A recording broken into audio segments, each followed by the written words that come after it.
সম্প্রতি ভারতে আমাদের রাসূলুল্লাহ আকরাম সাল্লাল্লাহু আলাইহি সাল্লামকে কটূক্তি করা হয়েছে। এতে আমাদের করণীয় কি এবং কটূক্তি করা ব্যক্তিদের শাস্তি কি হবে ইসলামের আলোকে? দেখুন, মুসলমানদের একটা জায়গা আছে, সেটা হলো নবী করিম সাল্লাল্লাহু আলাইহি সাল্লামের ইজ্জত, সম্মান, আবরু। এই জায়গাটাতে মুসলমান কোনো কম্প্রোমাইজে যেতে পারে না। সব জায়গাতে যা ছাড় দিতে পারে বা না পারে, এই জায়গায় মুসলমানের ছাড়ের কোনো সুযোগ নেই। সারা বিশ্বের সমস্ত ওলামা একরাম একমত, নবী করিম সাল্লাল্লাহু আলাইহি সাল্লামকে কটূক্তিকারীর শাস্তি হলো চরম শাস্তি, মৃত্যুদণ্ড। অনেক ইমামদের মতে তো এই লোক তওবা করলেও আল্লাহর কাছে তওবা কবুল হবে, আখিরাতে সে নাজাত পাবে না, দুনিয়াতে শাস্তি তাকে ঠিকই পেতে হবে। যদিও এর বিপরীত মত রয়েছে যে তওবা করলে আল্লাহ তাআলা তওবা কবুল করবেন সব অপরাধের মতো। বিষয়টা এতটাই জঘন্য যে তওবা করলে আখিরাতে আল্লাহ তওবা কবুল করবেন এবং সে জাহান্নামে হয়তো যাবে না, কিন্তু দুনিয়াতে তার শাস্তি ঠিকই কার্যকর কথা, একটা শক্তিশালী মত রয়েছে ওলামাদের। তো এই যে ব্যাপারটা প্রমাণ করে যে নবী সাল্লাল্লাহু আলাইহি সাল্লামের অবমাননার বিষয়ে মুসলমান সবচাইতে সিরিয়াস থাকবে। আর ভারতের যে পুরোহিত নবী করিম সাল্লাল্লাহু আলাইহি সাল্লাম সম্পর্কে কটূক্তি করেছে, তার বিরুদ্ধে আমরা দেখেছি যে মুম্বাইতে মানুষ জমায়েত হয়েছে, খুবই ফেটে পড়ছে।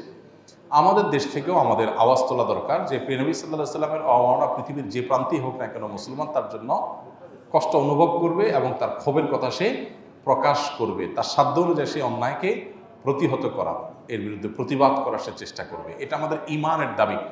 নবী সাল্লাল্লাহু আলাইহি সাল্লাম বলেছেন, লা ইউমিনু আহাদুকুম হাত্তা আকুনা হাব্বা ইলাইহি মিন ওয়ালাদিহি ওয়া ওয়ালিদিহি ওয়ান নাসি আজমাইন। কোনো মানুষের সন্তান, বাবা মা এবং সকল মানুষের চাইতে প্রিয় নবীজি যদি তার কাছে প্রিয় না হয়, সে কখনো পরিপূর্ণ মুসলমান হতে পারে না। এজন্য নবীজি সাল্লাল্লাহু আলাইহি সাল্লাম যিনি বিশ্ব মানবতার জন্য তার জীবনের সব কিছুকে উজাড় করে গেছেন, তাকে কটূক্তি করা হবে আর মুসলমান সেটা মেনে নেবে, এটা কোনোদিনই হয় না। এই জায়গাটাতে মুসলমান কোনো ছাড় দিবে না। নবী সাল্লাল্লাহু আলাইহি সাল্লামের ভালোবাসা এটাই হলো ঈমানের মিটার, যার ভিতরে যতটুকু আছে তার ঈমান ততটা পাকা। অতএব এই ব্যাপারে আমাদের প্রত্যেককে যার যার জায়গা থেকে প্রতিবাদ জানাতে হবে, সোচ্চার থাকতে হবে। তবে এই জাতীয় কোনো ঘটনা ঘটলে আইন হাতে তুলে নেওয়ার আগে আমাদেরকে ভাবতে হবে যে আইন হাতে তুলে নেওয়ার এই প্রবণতা বা প্রচলন যদি শুরু হয়, তাহলে সমাজে বিশৃঙ্খলা একটা অবস্থা হবে। প্রত্যেকে যার যার মতো জাজমেন্ট করে সে বিচার করা শুরু করে দিবে। এই জন্য এই জায়গাটাতে আমাদেরকে সতর্ক থাকতে হবে এবং এদিকে যাওয়া যাবে না। বিচারিকভাবে এই শাস্তি কার্যকরের জন্য সর্বশক্তি দিয়ে আমাদের চেষ্টা চালাতে হবে, প্রতিবাদ জানাতে হবে। বিশেষ করে ভারতের মুসলমানদের যে আহত হওয়ার ঘটনা এখানে ঘটেছে, এটা ভারতের ইস্যু না। আমরা অনেক সময় মনে করি যে ভারতের ইস্যু, অমুক দেশের ইস্যু, তমুক দেশের ইস্যু, ফিলিস্তিনিদের ইস্যু। গোটা বিশ্বের মুসলমানরা একটি দেহের মতো। কোনো এক জায়গায় যখন আক্রান্ত হবে অন্যরা কষ্ট অনুভব করবে, এটা হলো মুসলমানদের ইস্যু। আর নবী সাল্লাল্লাহু আলাইহি সাল্লাম যেহেতু ভারতীয়দের যে নবী, আমাদেরও সে নবী মুহাম্মদ সাল্লাল্লাহু আলাইহি সাল্লাম, ভিন্ন কেউ নন। অতএব পৃথিবীর যে প্রান্তে নবী অবমাননা করা হোক, গোটা বিশ্বের সমস্ত মুসলমানদের হৃদয়ে রক্তক্ষরণ হতে হবে।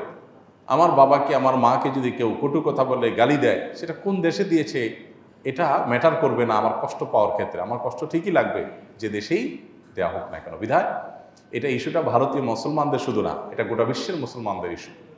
আল্লাহ তাআলা প্রিয় নবী সাল্লাল্লাহু আলাইহি সাল্লামের সম্মান এবং মর্যাদা নিয়ে যারা ছিনিমিনি খেলতে চায়, তাদের দৃষ্টান্তমূলক শাস্তি আমাদের দেখে যাওয়ার তৌফিক দান করুন এবং ভারতের প্রতিবাদকারীদের যেন সফলতা অর্জন করতে পারে আমরা মনে প্রাণে দোয়া করব এবং আমরাও আমাদের শান্তিপূর্ণ প্রতিবাদের মধ্য দিয়ে তাদের প্রতি সহমর্মিতা এবং সহমত্ব এটা আমরা প্রকাশ করবো ইনশাআল্লাহ তাআলা।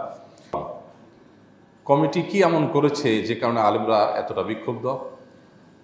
সত্যি বলতে আমাদের কোমলমতি শিশুরা তারা স্কুলে, মাদ্রাসায় কি বই পড়বে, এই পাঠ্যপুস্তক সংস্কার এবং আসেনি, যেটার কারণে ওই সিদ্ধান্ত নিয়ে বিতর্ক হবে। বিতর্কটা হলো যে এই কমিটিতে চিহ্নিত ইসলাম বিদ্বেষীরা রয়েছে।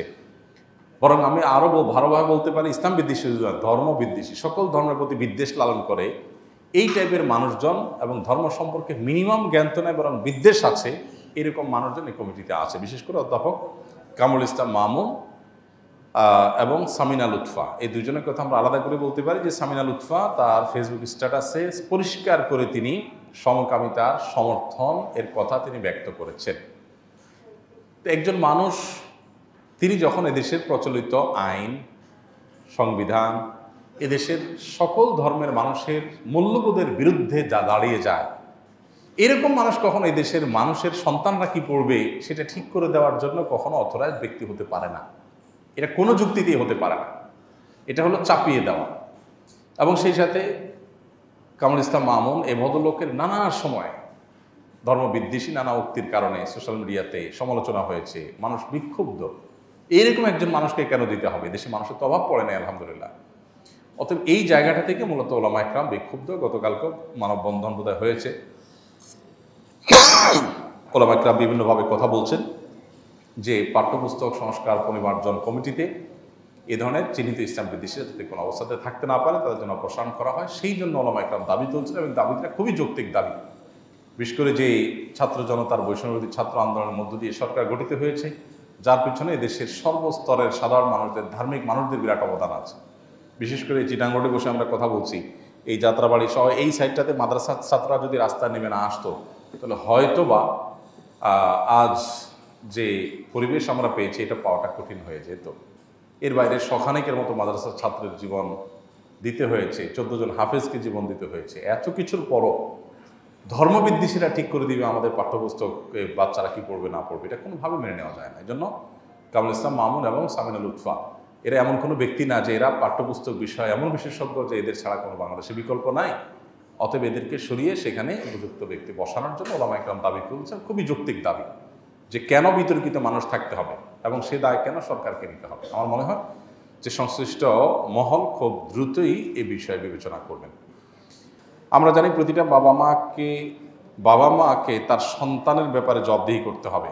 তো আমি বিয়ে করেছি এক বিধবা নারীকে, তার 2টি সন্তান আছে, এদের ব্যাপারে কি আমার কোনো জবাব দিতে আছে কিনা?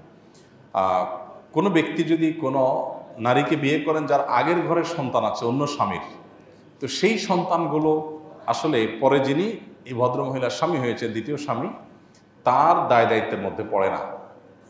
এবং এই ভদ্রলোক মারা গেলে তার সম্পদের ভাগও এই বাচ্চারা পাবে না, কারণ এরা তার বাবা না আসলে, এবং এই ভদ্রলোকের সাথে তাদের ব্লাডের কোনো সম্পর্ক নাই। তবে স্ত্রীর আগের ঘরের সন্তান হিসাবে স্ত্রীর প্রতি ভালোবাসা থেকে, তার প্রতি দায়বদ্ধতা থেকে স্ত্রীর সন্তানদের প্রতিও এক ধরনের আন্তরিকতা, এক ধরনের ভালোবাসা এবং দায়িত্ব তার উপরে, নৈতিক দায়িত্ব তার উপরে চলে আসে। কিন্তু শরিয়ত তাদের ভরণ পোষণ দেওয়া, সম্পদের ভাগ দেওয়া, এগুলো দিতে তাকে বাধ্য করে না।